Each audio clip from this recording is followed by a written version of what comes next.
ವಿಚಾರದಲ್ಲಿ ನಿಮಗೆ bottom of the deck ಬಂದಿರುವಂತಹದ್ದು ಇಂಪ್ರೆಸ್ ಕಾರ್ಡ್ ಬಂದಿದೆ. ಸೊ ಇಂಪ್ರೆಸ್ ಕಾರ್ಡ್ ಏನನ್ನು ರೆಪ್ರೆಸೆಂಟ್ ಮಾಡುತ್ತೆ? ಕೆಲವೊಂದು ರೀತಿಯ ನಿಮ್ಮ ಲವ್ ಲೈಫಿನ ವಿಚಾರದಲ್ಲಿ ಶಾಂತವಾಗಿರ್ಬೇಕು, ಸಮಾಧಾನವಾಗಿರ್ಬೇಕು, ಒಂದು ಪ್ರೀತಿ ಇರಬೇಕು ಅನ್ನುವಂತಹದ್ದು, ಮತ್ತೆ ಒಂದು ಸ್ಟೇಬಲ್ ಆಗಿರ್ಬೇಕು ಅನ್ನುವಂತಹ ರೀತಿಯಲ್ಲಿ ನೀವು ಆಲೋಚನೆಯನ್ನು ಮಾಡ್ತಾ ಇರುವಂತಹದ್ದು ಬಾಟಮ್ ಆಫ್ ದ ಡೆಕ್ ಅಲ್ಲಿ ರೆಪ್ರೆಸೆಂಟ್ ಆಗ್ತದೆ. ಲೈಫಿನ ವಿಚಾರದಲ್ಲಿ ನಿಮ್ಮ ಪಾಸ್ಟಿನಲ್ಲಿ ಕೆಲವೊಂದು ರೀತಿಯ ಕೆಲವೊಬ್ಬರಿಗೆ ಸೋಲ್ಮೇಟ್ ಕನೆಕ್ಷನ್ ಅನ್ನ ರೆಪ್ರೆಸೆಂಟ್ ಮಾಡ್ತಾ ಇದೆ ಕೆಲವೊಬ್ಬರಿಗೆ. ಓಕೆನಾ? ನಿಮ್ಮ ಪ್ರೀತಿಯಲ್ಲಿ ಒಂದು ರೀತಿಯ ಬಾಂಡೇಜ್ ಇರುವಂತಹದ್ದು ರೆಪ್ರೆಸೆಂಟ್ ಆಗ್ತಾ ಇದೆ. ಹಾರ್ಮೋನಿಗಳು ಇರುವಂತಹದ್ದು ರೆಪ್ರೆಸೆಂಟ್ ಆಗ್ತದೆ ಕೆಲವೊಬ್ಬರಿಗೆ. ಓಕೆನಾ? ಮತ್ತೆ ಕೆಲವೊಬ್ಬರಿಗೆ ನಿಮ್ಮ ಲವ್ ಲೈಫ್ ನ ವಿಚಾರದಲ್ಲಿ ಥರ್ಡ್ ಪಾರ್ಟಿ ಸಿಚುಯೇಷನ್ ಅನ್ನ ರೆಪ್ರೆಸೆಂಟ್ ಆಗ್ತಾ ಇದೆ. ಓಕೆನಾ? ಥರ್ಡ್ ಪಾರ್ಟಿ ಸಿಚುಯೇಷನ್ಸ್ ಅನ್ನ ರೆಪ್ರೆಸೆಂಟ್ ಮಾಡ್ತದೆ ನಿಯರ್ ಪಾಸ್ಟಿನಲ್ಲಿ ನಿಮಗೆ.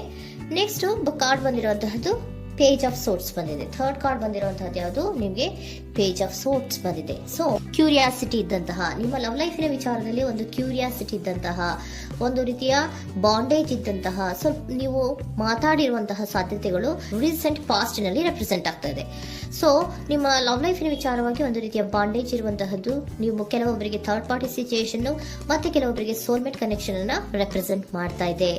ಮತ್ತೆ ನಿಮ್ಮ ಲವ್ ಲೈಫಿನ ವಿಚಾರದಲ್ಲಿ ನೀವು ಮಾತಾಡಿರುವಂತಹದ್ದು ಕೂಡ ಕೆಲವೊಂದು ರೀತಿಯ ಮಾತುಕತೆಗಳು ಆಡಿರುವಂತಹದ್ದು, ಹೊಸ ಐಡಿಯಾಗಳನ್ನ ಮಾಡಿರುವಂತಹದ್ದು ಇಲ್ಲಿ ರೆಪ್ರೆಸೆಂಟ್ ಆಗ್ತದೆ. ಮೇ ಬಿ ನೀವು ಫ್ರೆಂಡ್ಸ್ ಗಳ ಮೂಲಕ ನೀವು ನಿಮ್ಮ ಪರ್ಸನ್ ಅನ್ನ ಭೇಟಿಯಾಗಿರಬಹುದು. ಯಾವುದೋ ಕೆಲವೊಂದು ಫಂಕ್ಷನ್ ಗಳಲ್ಲಿ ನೀವು ನಿಮ್ಮ ಪರ್ಸನ್ ಅನ್ನ ಭೇಟಿಯಾಗಿರುವಂತಹ ಸಾಧ್ಯತೆಗಳು ಇದೆ ಅನ್ನೋದನ್ನ ನಿಮ್ಮ ಪಾಸ್ಟ್ ನಲ್ಲಿ ರೆಪ್ರೆಸೆಂಟ್ ಮಾಡ್ತಾ ಇದೆ.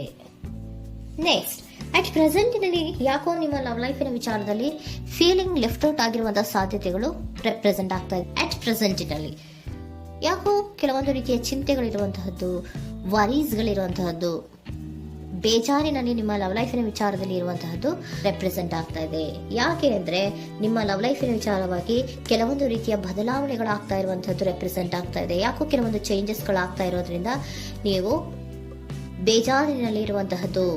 ನಿಮ್ಮ ಲವ್ ಲೈಫಿನ ವಿಚಾರವಾಗಿ ಯಾಕೋ ಪರಿಸ್ಥಿತಿಗಳು ಅಷ್ಟು ಚೆನ್ನಾಗಿಲ್ಲದೆ ಇರುವಂತಹದ್ದು ರೆಪ್ರೆಸೆಂಟ್ ಆಗ್ತಾ ಇದೆ. ಯಾಕೋ ಕೆಲವು ಬದಲಾವಣೆಗಳು, ಚೇಂಜಸ್ಗಳು ಆವಾಗಿಂದ ಆವಾಗಲೇ ಆಗ್ತಾ ಇರುವಂತಹದ್ರಿಂದ ನಿಮಗೆ ಬೇಜಾರಾಗಿರುವಂತಹದ್ದು ರೆಪ್ರೆಸೆಂಟ್ ಆಗ್ತಾ ಇರೋದು. ಮತ್ತೆ ಥರ್ಡ್ ಕಾರ್ಡ್ ಬಂದಿರುವಂತಹದ್ದು ಕ್ವೀನ್ ಆಫ್ ವ್ಯಾಂಡ್ಸ್ ಬಂದಿದೆ. ಸೊ ಕ್ವೀನ್ ಆಫ್ ವ್ಯಾಂಡ್ಸ್ ಏನಕ್ಕೆ ನಿಮಗೆ ಪದೇ ಪದೇ ಚೇಂಜಸ್ಗಳಾಗ್ತಾ ಇದೆ? ಆ ಚೇಂಜಸ್ಗಳಿಂದ ಯಾಕೋ ಕೆಲವೊಂದು ರೀತಿಯ ವೇರಿಯೇಷನ್ಗಳು ಆಗ್ತಾನೆ ಇರೋದ್ರಿಂದ ನಿಮಗೆ ಬೇಜಾರಾಗ್ತಾ ಇದೆ. ಸೊ ಅದಕ್ಕೋಸ್ಕರ ನೀವೇನ್ ಮಾಡ್ತೀರಾ? ಬಹಳ ಧೈರ್ಯವಾಗಿ ಕೆಲವೊಂದು ನಿರ್ಣಯಗಳನ್ನ ಮಾಡುವಂತಹ ಸಾಧ್ಯತೆಗಳು ಅಟ್ ಪ್ರೆಸೆಂಟ್ ನಲ್ಲಿ ರೆಪ್ರೆಸೆಂಟ್ ಆಗ್ತಾ ಇದೆ. ಬಹಳಷ್ಟು ಧೈರ್ಯದಿಂದ ಇಂಡಿಪೆಂಡೆಂಟ್ ಆಗಿ ಕೆಲವೊಂದು ನಿರ್ಣಯಗಳನ್ನ ಮಾಡಬೇಕು ಅನ್ನುವಂತಹ ಆಲೋಚನೆಗಳನ್ನ ಮಾಡ್ತಾ ಇರುವಂತಹದ್ದು ರೆಪ್ರೆಸೆಂಟ್ ಆಗ್ತಾ ಇದೆ. ಯಾಕೆ ಅಂದ್ರೆ ಆವಾಗಿಂದ ಆವಾಗೆ ನಿಮ್ಮ ಲವ್ ಲೈಫಿನ ವಿಚಾರದಲ್ಲಿ ತುಂಬಾ ಏರುಪೇರುಗಳಾಗ್ತಾ ಇರೋದ್ರಿಂದ ಆ ವಿಚಾರದಲ್ಲಿ ಸ್ವಲ್ಪ ಬೇಜಾರುಗಳು ಇರುವಂತಹದ್ದು ರೆಪ್ರೆಸೆಂಟ್ ಆಗ್ತದೆ. ಇನ್ ಇಮಿಡಿಯೇಟ್ ಫ್ಯೂಚರಿನಲ್ಲಿ ಯಾಕೋ ನೀವು ಕೆಲವೊಂದು ವಿಚಾರಗಳಲ್ಲಿ ನೋಡಿ ಆತಂಕ ಪಡ್ತಾ ಇರುವಂತಹ, ಎಗೇನ್ ಬೇಜಾರನ್ನ ಪಡ್ತಾ ಇರುವಂತಹದ್ದು, ನಿದ್ರಾಹೀನತೆಯನ್ನ ಮಾಡ್ಕೋತಾ ಇರುವಂತಹದ್ದು, ಸ್ಟ್ರೆಸ್ ನಲ್ಲಿ ಇರುವಂತಹದ್ದು ರೆಪ್ರೆಸೆಂಟ್ ಆಗ್ತಾ ಇದೆ. ಕೆಲವೊಂದು ನಿರ್ಣಯಗಳನ್ನು ತಗೊಳ್ಳುವಂತಹ ಸ್ಟ್ರೆಸ್ ಗಳಲ್ಲಿ ಇರುವಂತಹದ್ದು ಕೆಲವೊಬ್ಬರಿಗೆ ಯಾಕೋ ಇಮಿಡಿಯೇಟ್ ಫ್ಯೂಚರ್ ನಲ್ಲಿ ಕೂಡ ರೆಪ್ರೆಸೆಂಟ್ ಆಗ್ತಾ ಇದೆ. ಆದ್ರೆ ಫ್ಯೂಚರ್ ನಲ್ಲಿ ನೀವು ಏನ್ ಮಾಡ್ಬೇಕಾಗಿತ್ತು? ಸೊ ಕ್ವಿಕ್ ಥಿಂಕಿಂಗ್ ಅನ್ನ ಮಾಡ್ಬೇಕಾಗಿತ್ತು. ಕೆಲವು ವಿಚಾರಗಳ ಬಗ್ಗೆ ನೀವು ಫೋಕಸ್ ಅನ್ನ ಮಾಡ್ಬೇಕಾಗಿತ್ತು. ಏನಾಗ್ತಾ ಇದೆ ನಮ್ಮ ಲವ್ ಲೈಫಿನ ವಿಚಾರದಲ್ಲಿ ಅನ್ನೋದನ್ನ ಫೋಕಸ್ ಅನ್ನ ಮಾಡಿದ್ರೆ ನಿಮ್ಮ ಲವ್ ಲೈಫಿನ ವಿಚಾರದಲ್ಲಿ ಕೆಲವೊಂದು ರೀತಿಯ ಫುಲ್ಫಿಲ್ಮೆಂಟ್ಗಳು, ಸಮಾಧಾನಗಳು, ಖುಷಿಗಳು ಇರುತ್ತೆ. ಯಾವಾಗ ನೀವು ಫೋಕಸ್ ಅನ್ನ ಮಾಡೋದಿಲ್ವೋ ಆಗ ನಿಮ್ಗೆ ಮತ್ತಷ್ಟು ಆತಂಕಗಳು, ಬೇಜಾರುಗಳು ಆಗುವಂತ ಸಾಧ್ಯತೆಗಳು ಇದೆ. ಇದು king of swords, 9 of swords ಇನ ಕ್ಲಾರಿಫಿಕೇಶನ್ ಕಾರ್ಡ್ ಅಷ್ಟೇ. ಅಂದ್ರೆ ಏನು? ನೀವು ಕೆಲವೊಂದು ವಿಚಾರಗಳಲ್ಲಿ ಫೋಕಸ್ ಅನ್ನ ಮಾಡಬೇಕು. ಲವ್ ಲೈಫಿನ ವಿಚಾರಗಳಲ್ಲಿ ಫೋಕಸ್ ಅನ್ನ ಮಾಡಿ ಕೆಲವೊಂದು ರೀತಿಯ ಆಕ್ಷನ್ಸ್ ಗಳನ್ನ ತಗೊಂಡ್ರೆ ಫುಲ್ಫಿಲ್ಮೆಂಟ್ ಗಳಾಗುವಂತಹ, ಸಮಾಧಾನಗಳಾಗುವಂತಹ, ಖುಷಿಗಳಾಗುವಂತಹ ಸಾಧ್ಯತೆಗಳು ಇದೆ. ಕರೆಕ್ಟ್ ಆಗಿ ಮಾತಾಡಬೇಕು. ಏನ್ ಮಾತಾಡಬೇಕು ನಿಮ್ಮ ಲವ್ ಲೈಫಿನ ವಿಚಾರವಾಗಿ ಕರೆಕ್ಟ್ ಆಗಿ ಮಾತಾಡಿ ಕೆಲವೊಂದು ರೀತಿಯ ಕ್ಲಿಯರ್ ಥಿಂಕಿಂಗ್ ಅನ್ನ ಮಾಡಿ ಕ್ವಿಕ್ ಆಕ್ಷನ್ಸ್ ಅನ್ನ ತಗೊಳ್ಳುವಂತಹದ್ದು ರೆಪ್ರೆಸೆಂಟ್ ಆಗ್ತಾ ಇದೆ. ಓಕೆನಾ? ಇದಿಷ್ಟು ನಿಮ್ಮ ಕಾರ್ಡ್ಸ್ ನ ರೀಡಿಂಗು. ನೆಕ್ಸ್ಟ್, ಏಂಜಲ್ ಗೈಡೆನ್ಸ್ ನಿಮ್ಗೆ ಏನ್ ಹೇಳ್ತಾ ಇದ್ದಾರೆ ಅನ್ನೋದನ್ನ ನೋಡೋಣ. ನಿಮ್ಮ ಲವ್ ಲೈಫಿನ ವಿಚಾರವಾಗಿ ಏಂಜಲ್ ಗೈಡೆನ್ಸ್ ಏನ್ ಕೊಡ್ತಾ ಇದ್ದಾರೆ? ವೇಟ್ ಅಂತ ಹೇಳ್ತಾ ಇದ್ದಾರೆ. ಸ್ವಲ್ಪ ತಾಳ್ಮೆಯಿಂದ ಇರೋ ಅವಸರದಲ್ಲಿ ಯಾವ ನಿರ್ಧಾರವನ್ನ ಕೂಡ ಮಾಡಬೇಡ ಅನ್ನೋದನ್ನ ಏಂಜಲ್ ಗೈಡೆನ್ಸ್ ಕೊಡ್ತಾ ಇದ್ದಾರೆ. ಇಟ್ಸ್ ಅಪ್ ಟು ಯು, ಇದು ಎಲ್ಲ ನಿನಗೆ ಬಿಟ್ಟಿರುವಂತಹದ್ದು.